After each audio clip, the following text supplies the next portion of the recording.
Palakkad railway division വിഭജിക്കുന്നതിനെതിരെ പ്രതിഷേധം ശക്തം. DRM ഓഫീസിലേക്ക് ഇന്ന് ഡിവൈഎഫ്ഐയുടെയും യൂത്ത് കോൺഗ്രസിന്റെയും പ്രതിഷേധ മാർച്ച്. തിരുവോണനാളിൽ പ്രതിഷേധത്തിനൊരുങ്ങി UDF MP Mar.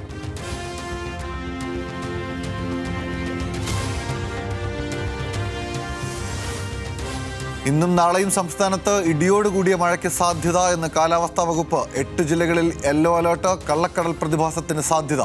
തിരുവോണ ദിനത്തിൽ മഴ മുന്നറിയിപ്പില്ല.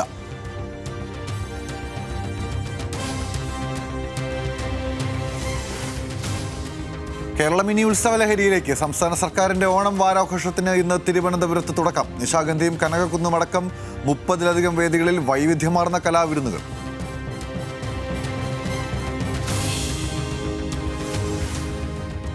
കോക്രോച്ച് ജനതാ പാർട്ടിയുടെ നിർണായക പ്രവർത്തക സമിതി യോഗം ഇന്ന്. തുടർ പ്രക്ഷോഭത്തിൽ തീരുമാനത്തിന് സാധ്യത.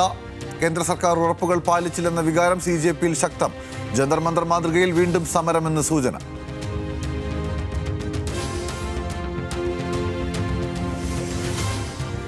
ചന്ദ്രന്റെ ദക്ഷിണ ധ്രുവത്തിൽ ജലസാന്നിധ്യം തേടിയുള്ള ചൈനയുടെ ചാന്ദ്രദൗത്യം ചാങ് A7 വിക്ഷേപണം ഇന്ന്. വിക്ഷേപണം വെങ് ചാങ് ബഹിരാകാശ വിക്ഷേപണ കേന്ദ്രത്തിൽ നിന്ന്. ചന്ദ്രന്റെ ദക്ഷിണ ധ്രുവത്തിലെ ഷാക്കൽട്ടൺ ക്രേറ്റിന്റെ സമീപ പ്രദേശം ദൗത്യത്തിന്റെ പ്രധാന ലക്ഷ്യം.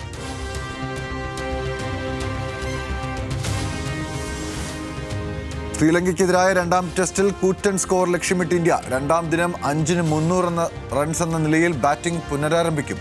ധ്രുവ് ജുറേലും സാരാംഷ് ജെയിനും ക്രീസിൽ. പരിക്കേറ്റ ഋഷഭ് പന്ത് ഇന്ന് കളത്തിൽ മടങ്ങിയെത്തും.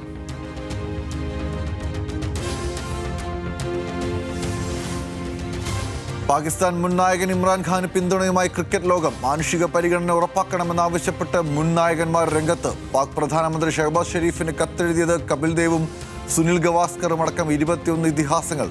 കോടതി നിർദ്ദേശം കൃത്യമായി പാലിക്കണമെന്നും കത്തിൽ.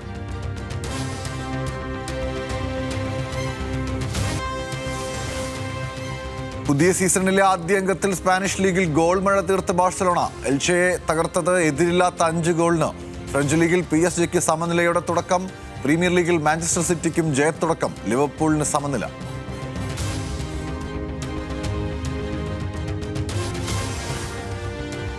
ഹോമോസ് കടലിടുക്കിൽ പണപ്പിരിവിനുള്ള നീക്കങ്ങൾ തുടങ്ങി ഇറാൻ പാർലമെന്റ്. കരട് നിയമത്തിന് അംഗീകാരം നൽകി പാർലമെന്ററി കമ്മീഷൻ. അമേരിക്കയുടെ ഉപരോധ നീക്കം പരാജയം സമ്മതിക്കുന്നതെന്ന് IRGC.